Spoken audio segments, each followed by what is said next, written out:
gentlemen, the Joseph Schlitz Brewing Company of Milwaukee, Wisconsin, presents The Halls of Ivy, starring Mr. and Mrs. Ronald Coleman.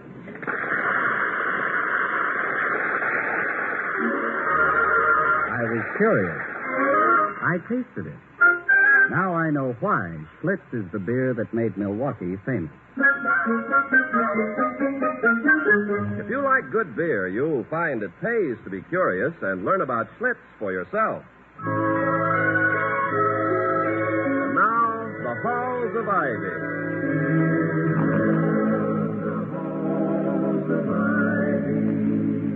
That surround us here today, and we will not forget though we be far, far away. Welcome again to Ivy. Ivy College, that is, in the town of Ivy, USA. You know, many people think of a college president as a man who spends most of his time worrying about his school's financial situation. Now, this is a profound misconception. A college president does not worry about money most of the time. He worries about it all the time. And Dr. William Todd Hunter Hall, the president of Ivy, is no exception. At the moment, he and Mrs. Hall, the former Victoria Cromwell of the English stage, are in a taxi on their way to a dinner party at which Dr. Hall is to be the guest of honor. Mrs. Millicent Foster, their hostess, is very wealthy, and an endowment is in sight. Mrs. Hall says, I do like dinner parties. I wonder what the main course will be. Main course? Me. There is nothing Mrs. Foster likes to serve her guests so much as a celebrity, major or minor. You should be very happy this evening, then. In your black tie, you're quite a tasty dish. Thank you. But not as tasty, I'm afraid, as the major celebrity she originally intended to have tonight. He disappointed her at the last moment. Oh? How? Yes, he led with his right, was knocked out in the 6th round, and thereby ceased to be a major celebrity. She was forced to settle for a college president. Oh, poor woman. She is not, thank heavens, a poor woman. She's one of the richest in town, and one of the loneliest. That's why she fritters away so much of her wealth on trivialities. I've been trying for over a year to guide her interests into more constructive channels. Like, say, gymnasium constructing or library? Yes, exactly. I have a feeling that when we leave tonight, I'll have a nice, fat endowment check in my pocket. Well, I have the same feeling. Mr. Merriweather told me you'd made a very great impression on her. Yes, I suppose I have. I mean to say I have some respectable degrees, and I've written a few good books. It's your good looks that have impressed her, not your good book. Oh, nonsense. Nonsense, Victoria. I never heard anything so ridiculous in my life. Good looks. Me. You really think so? Of course I do. I'm not the only one. Every co-ed on the campus is mad about you. You're just saying that. Really? This is as far as I can go. Driver, you took the words right out of my mouth. Sorry, folks, there's a detour. I didn't know nothing about. The road's under construction. Oh, will it take us much out of our way? About 8 miles, approximately. We'd have to go over that bridge and all the way around. How long will that take? Almost 15 minutes, Nellie. It's 10 of 8 now, and Mrs. Foster's very fussy about punctuality. Suppose we walk the rest of the way, Victoria. All right. Driver, how far are we from 383 Hyacinth Road? Merely 12 blocks, only. I don't mind walking if you think we can make it by 8. Oh, we can do it easily. All right, here you are, driver. Keep the change. Oh, thank you. Do we just walk straight ahead? We've never been out this way before. Just straight ahead, almost. You can't miss it, but they're long blocks, and you better walk fast if you want to be there by 8, practically. Thank you. Well, let's hurry, Victoria. Mr. Merriweather, the entire Board of Governors, in fact, has told me how insistent Mrs. Foster is that her guests arrive on time. Oh, don't worry, Toddy. 12 blocks in 10 minutes. We'll be there by 8. It's only that I don't want anything to mar the impression I've made. The board is rather counting on me to bring her into the fold of donors. I hope that we... Well, what a revolting-looking animal. Look, Victoria. You all seem such Such a mongrel in your life. It seems to be all the dogs ever bred wrapped up into one. I find it rather appealing, the way you sit there looking at it. It's all like Napoleon in that comic strip. May we stop for a moment to pet it? All right, well, one pet only, if you don't mind, darling. No time for more. Oh, Lord, it is affectionate, isn't it? Oh, you're happy to see us, aren't you, you buffalo? Yes, you are. You do certainly are, Vicky, I hate to interrupt this passionate courtship, but if we're late, we're liable to lose a large endowment. Yes, we are. Yes, we are. We are. Yes, we are. Oh, sorry, darling. Goodbye, dog. I think it's lost. It had a collar around its neck, but no license. Well, it probably belongs to the house just behind this wall. It's fed a dozen times a day, and on the whole lives much better and more securely than the average instructor. No, I think it's lost. Well, what makes you think so? Because it's following us. Seems to have no place in particular to go. Go home, sir. Go home. Such as a female. Oh, go home, sir, or madam, as the case may be. Oh, no, she's doing all these tricks for us, sitting up and rolling over. Oh, you won't be upright as those smarty pants, aren't you? Victoria, please, darling, don't encourage him. We down, sir. Down, sir. Down. Oh, he only wants to kiss you. Victoria, no one can accuse me of being anti-dog, but any desire I have to be slobbered over by a mongrel stray at this particular moment is so small that it borders on the microscopic. We simply haven't the time. Now, I've got to chase him away. Don't be startled. I'm going to shout at him. Go away! Go away! Allez, vous en! Viens si vite! Cram! That did it. Look at him run. Now, please, let us hurry, Victoria. Well, hope he'll be all right. Of course he will. He was all right for years before we came along, and there's no reason to suppose he won't be all right for years after we've departed. Might be run over or something. Well, it simply isn't our problem. I'm sorry if I seem callous, but in wangling an endowment, a certain ruthlessness is necessary. Oh, Toddy. You don't suppose he's been hit? Oh, of course he hasn't been hit. I'm sure he hasn't been hit. I mean, aren't you? I have a queer feeling in the pit of my stomach. I mean, he was so alive just a minute ago. If you were by any chance But it's late. We're going to be late. We'd best go back and see if he's all right. Harry, take my hand. This is ridiculous. As much as $1 million waiting for me, and I'm running in the opposite direction. I've had nightmares like this.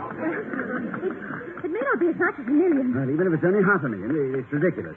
How will we get him to a vet? Well, he ought to be in one of these houses to drive. Hold it, Victoria. Hold it. Oh, you're safe, aren't you? You're frightened us, you know that? You said you're frightened us. Oh, yes. What seems to be the trouble? Dog annoying you? No, not at all, officer. No, he's a very friendly dog. Too friendly, in fact. He's been following us for the last 10 minutes, and it seems likely to go on ad infinitum. I mean, he seems likely to go on endlessly. I know what ad infinitum means, mister. What makes you think I don't? Oh, I beg your pardon. What makes you think I don't know what ad infinitum means? Simply because I'm a policeman doesn't mean I'm an ignoramus. Well, I am sure my husband had no It may surprise you to learn that I have a degree in police administration from Fordham University. Oh, if I seemed patronizing, I'm sorry. It's just that I'm tired of people who have a stereotyped conception of a policeman. Now, how would you like it if people had a stereotyped conception of your job? Well, as a matter of fact, they have. My job is teaching. I don't have to tell you how many jokes I hear in the course of a year about absent-minded professors. Doesn't it get you down? Little kid called me a flatfoot yesterday. My feet happen to be perfectly arched. I could show you. Yes, I know what you mean. You know, there was a newspaper editorial last week in which teachers were called long hairs. I leave it to you. Is my hair long? Yeah, William, I don't want to interrupt this coffee clutch, but it's getting very late. Oh, yes, of course. Officer, this dog seems to be lost. Have you any idea where it belongs? Well, I'm new on this beat. I have no idea whose dog it is. Well, my wife is afraid, and I am too, that it may be run over unless someone takes care of it. Maybe place it in your hands. What would I do with it? I have 8 more hours before I'm relieved. The sergeant drives past to check up on me, finds me walking the dog. I'm liable to wind up patrolling way out on Marie Antoinette Plaza, near the garbage dump. Why don't you take it with you? Well, we're on our way to a dinner party, and if we came with a stray dog... I see what you mean. It would be, shall we say, outre. How was that? Yes, outre, of course. Yes, it would be très outre. Can't you be persuaded to look after it for a few hours? It keeps you amused. I'm afraid amusement isn't what I'm here for. Look at that. I just ended a sentence with a preposition. Shows you how careless a man gets after he graduates. Oh, it's considered proper usage these days in some quarters. You don't say. Yes, as a colloquialism. Oh, I can't say that I approve. I am a purist. Yeah. So am I. Particularly when it comes to grammatic construction. I agree. As a matter of fact, I devoted an entire chapter to it in my book, Grammar and its Effect on Social Behavior. Oh, I've read that. Did you write that? Boy, please, we're terribly late. Oh, yes, I'm sorry. Good heavens, look at the time. It's past 8. Officer, what should we do? Forget about it. It's not your problem. Exactly what I said a few minutes ago. Now, come on, Victoria. Dog catcher will probably pick it up tomorrow. Exactly. We can bet. The dog catcher. What'll he do with it? Take it downtown to the pound. The pound? Well, isn't that where they... What'll they do there? Oh, he's washed, combed, fed, kept very comfortably for 1 week. And after that? You mean if no one claims it? Yes. Sic transit gloria mundi. Oh, no. You mean it's done away with? Oh, no, Todd. Well, surely there's some alternative. Well, there is. Take the dog by the scruff of the neck and march him from house to house. All right, officer, we'll try it. Good night, lady. Good night. Good night, officer. Thank you. Ever read Senator Fell's tribute to his dog? Yes, I have. Fine rhetoric, don't you think? Yes, fine. Fine. William. Yes. Night. Good night. What are we going to do? Do? I'll show you. Come here, Rover. Come here. You know what I'm going to do with you? I'm going to find your home. Now, Mrs. Foster is not going to like it. Do you know what it's apt to cost me to get you home? $1 million. Yes, it is. $1 million. Yes, it is. $1 million. Yes, it is.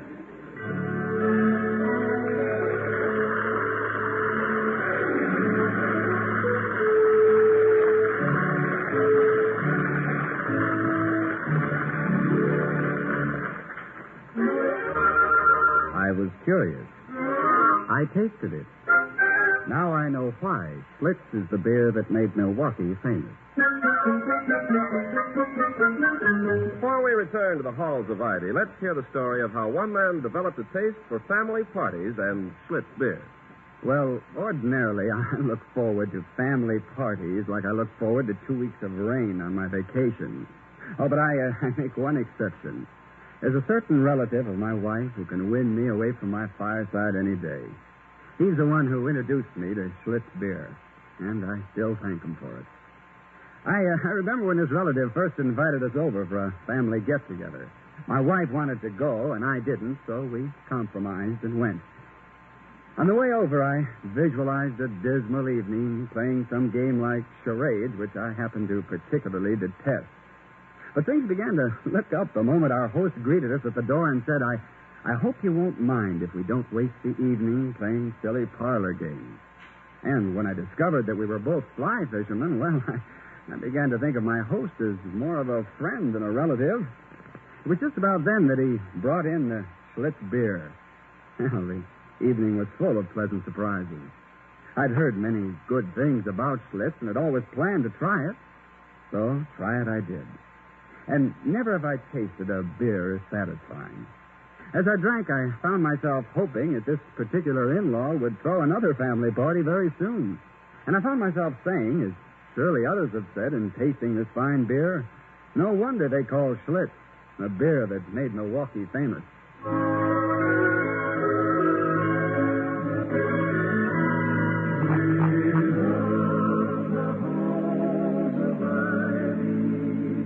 That surround us here today.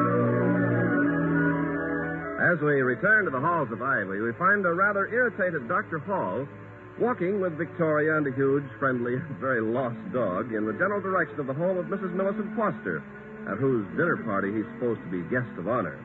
They are now almost a half hour late. They go up the steps of a small residence. I do feel ridiculous, Vicky. I'm not exactly dressed for the sheepshead field trials, you know. Oh, never mind, darling. Neither is Fido. Yes? I beg your pardon, but does this dog belong to you? We were just... Mister, nothing belongs to me. I'm being evicted tomorrow. Well, you might as well find a home for him, too.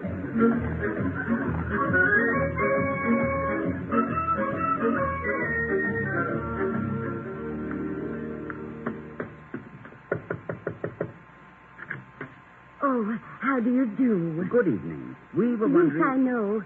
Thank you for coming so promptly. Our own doctor is out of town, or we wouldn't have bothered you. We never expected it so soon, of course. But we were just trying to... But you're just a tiny moment late. The ambulance got here first. Ambulance? Yes, the baby's due any second. She's at St. Vincent's Hospital, Doctor. Oh, what a lovely dog you have. Good night. Oh, well...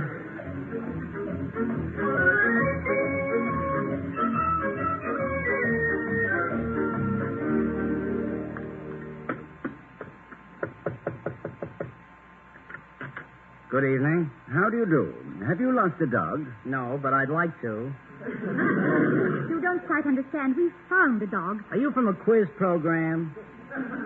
No, but we have a dog here, and we don't know where he lives. Well, ask him, mister. Ask him. I'm busy.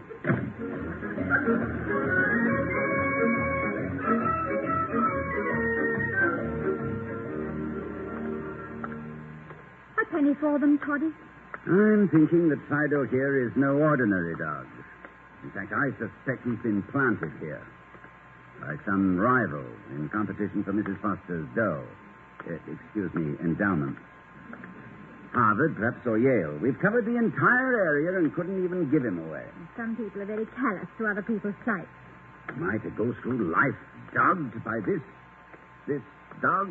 Like the ancient mariner with an albatross round his neck? Well, don't be bitter, darling. You've done a good deed so far, and I love you for it. Remember, virtue is its own reward. Yes, I can see myself explaining that to the board. No, I didn't manage to get an endowment last night, gentlemen, but I was kind to an animal. They're not likely to canonize me for that and call me St. William. No, I suppose not. A dog. Man's best friend. Another myth exploded. Becky, you've more influence with this monster than I. Make him stop doing tricks. You can talk to him. Well, shall I tell him to go away? No, better not. We may very shortly require a performing dog to help us earn our bread. When we're out with a tin cup. Well, anyway, Mrs. Foster is never going to believe our story unless he's with us. There's a car coming down the driveway. Toddy, be careful. Rover, come here. There's a good chap. Oh, it looks like Mr. Wellman's limousine. Oh, with our chairman of the board to be a guest of Mrs. Foster this evening. Well, not that I know of. He's never been known to miss a free meal in his life. Is that you, Mr. Wellman? Dr. Hall, are you aware, sir, that you are more than 1/2 hour late? I am, and I'm very sorry, I assure you. I shall make what I hope are adequate apologies to Mrs. Foster and the other guests at the dinner party. Dinner party? There is no dinner party, not anymore. Oh? Mrs. Foster begged her guests to excuse her and retire to her room. Oh, my. She was extremely upset, and I don't blame her. I would be, too, if a guest of honor at one of my dinners failed to make an appearance, failed even to have the courtesy to telephone. Mr. William, we had a perfectly good explanation. Perfectly good may be too strong a term, but at least it's an understandable one. On the way here, we encountered this dog, which appeared to be lost. Indeed. And have you taken the position of dog catcher as a sideline? The dog seemed to be lost, and we feared it might be run over by an automobile. Taken to the pound and destroyed. So we tried to learn where it belonged. You should have spent a bit more time considering where you belong. You belonged at Mrs. Foster's dinner party. Do you know what she did just before I left? She tore up a certified check made out to the school. No. Tore it into tiny pieces right before my eyes. A check for $100,000. Oh, no. Yes. Needless to state, I am far from happy at this turn of events. I think events would have to turn a complete somersault for you ever to be happy, Mr. Wellman. Nevertheless, I am not bubbling over with happiness myself. I think you are very heedless, Dr. Hall. I'm of the opinion the rest of the board will agree with me. I don't wish to discuss the matter any further tonight. There is no necessity for you to go on to the house. Mrs. Foster has gone to bed. Well, I shall still try to see her to tender my apologies. You're wasting your time, Dr. Hall. Again. Good night, Mr. Wellman. Good night. Carry on, Pearson. Well, that's that. I'm very sorry, not only for the money, but because I rather like Mrs. Foster and never intended to offend her. Perhaps you'll understand your explanation and even agree that you acted for the best. Fine words, butter, no parsnips. But a soft answer turneth away wrath. You really think I can make her understand? Oh, you know as well as I do that when you set your mind to it, you can charm a bird right out of a tree. The charming Mrs. Foster out of a high dudgeon may prove a bit more difficult. She may only be in a low dudgeon. I can't remember when I approached a dinner party with so much anxiety. I can. That dance at the French Embassy in London, when you were first courting me. It was a long time ago. Remember it? Yes, of course, I remember. It was the ball to which I had not been invited. Oh, you were invited. At least I was, and I invited you. I don't think I ever felt so unsure of myself. I almost ran away as we approached the embassy building. If you hadn't been on my arm, I think I'd have bolted. I never was more nervous in my life. Stop worrying and fidgeting with your tie. You sure? You're sure I look all right? These evening clothes aren't mine, you know. I had to rent them, even these cufflinks. You look extremely handsome and distinguished. Oh, I wish I felt that way. Actually, I feel something like Cinderella. Try not to be alarmed if at midnight these tails and white tie vanish as you see me standing there in shorts and a pumpkin. Oh, I shall carry it off with all the savoir-faire at my command. I shall say to one and all, my dear, haven't you heard? It's the latest rage in America. Of course, I realize no one's going to notice me. You're so beautiful this evening. Everyone will be looking at you. Oh, no. Not really. But I feel beautiful when you look at me like that. Oh, dear. What is it? What? Your opera hat is collapsing. Oh, no. Standing like a tired pretzel. Oh, it's been deflating all the evening. Oh, you seem to be balancing an untidy pancake on your head. I told the man something was wrong with it. Oh, Vicky, let's turn back. It's not just my topper. All my clothes. Toddy, stop it. Except that hat, which you can carry. You're impeccably dressed, and you're going to have an amusing and interesting evening. Stop worrying now. You disarranged your tie with your fidgeting. Here. Let me fix it for you. Yes, ma'am.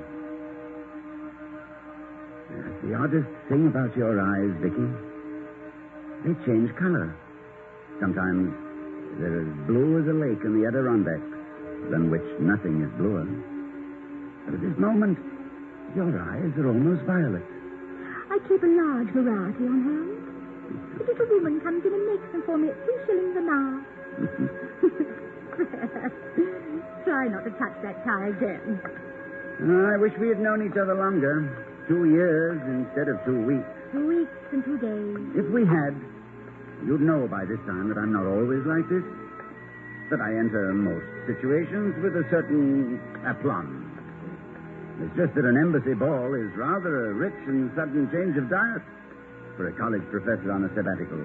After your first taste, you'll lap it up and come back for more. I'm not so sure of that. You know, this is very different from a social gathering at home. There, I have the confidence and assurance of being known and in good standing.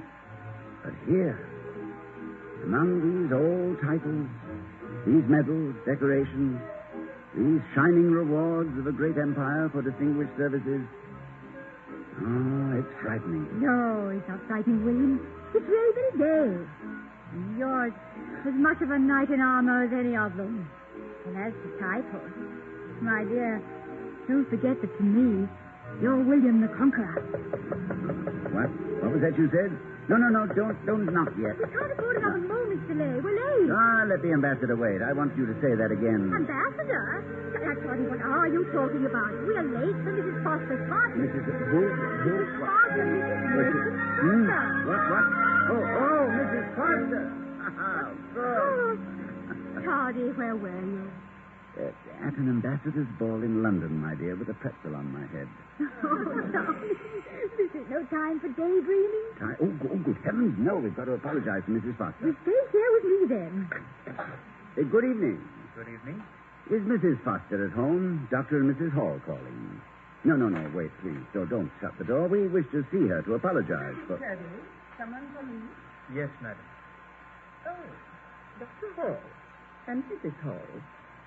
We would like to apologize, Mrs. Foster. That will be all, Kirby. Yes, madam.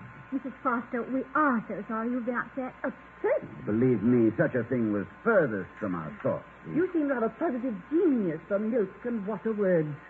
How would you feel if your guest of honor for the evening not only failed to appear, but didn't even notify you? It was indicative of the contempt you must feel for the help I could have given you. No, I assure you. It was really the last straw. Your discourtesy on top of everything else. As though I weren't already carrying as much as a mortal could be expected to bear. The last straw? Pete, he's lost, ran away, disappeared. Oh, you wouldn't understand. Pete? He's not by any chance a dog? He's not just a dog. He's my dog. I've had him for years, and suddenly he's... Not a raw-boned, floppy-eared, bushy-tailed... Yes. Have you seen him? Seen him? Mrs. Foster. He's the reason we're late. We were trying to find his home for him. One moment. Pete! Dr. Hall, you... Oh, Pete. It is Pete. Oh, all right. You bad dog. Where have you been? I thought you'd been stolen or killed. Dr. Hall, Pete may not look, but he's a very rare and valuable dog. I can't tell you how valuable. If it were anyone of less consequence than you, Dr. Hall, I should offer him a large cash reward. You would, Mrs. Foster? Well, if I may make a suggestion...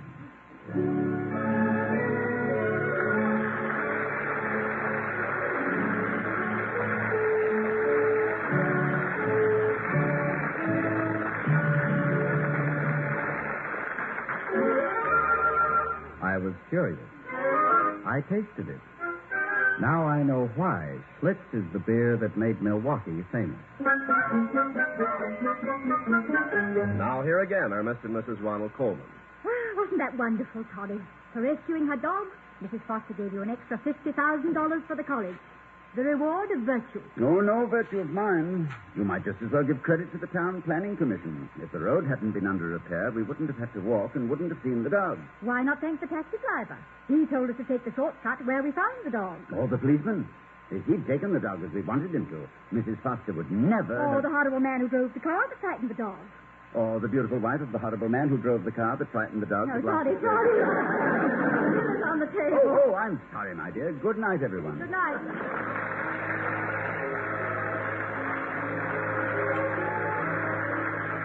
We'll be seeing you next week at this time at the Halls of Ivy, starring Mr. and Mrs. Ronald Coleman. The other players were Herbert Butterfield, Janet Scott, Jane Morgan, Herbert Vigran, Jack Truschen, and Jerry Hausner. Tonight's script was written by Walter Brown Newman and Don Quinn. Our music was composed and conducted by Henry Russell. The Halls of Ivy was created by Don Quinn, directed by Nat Wolf, and presented by the Joseph Schlitz Brewing Company of Milwaukee, Wisconsin. Next, listen for We the People over most of these NBC stations.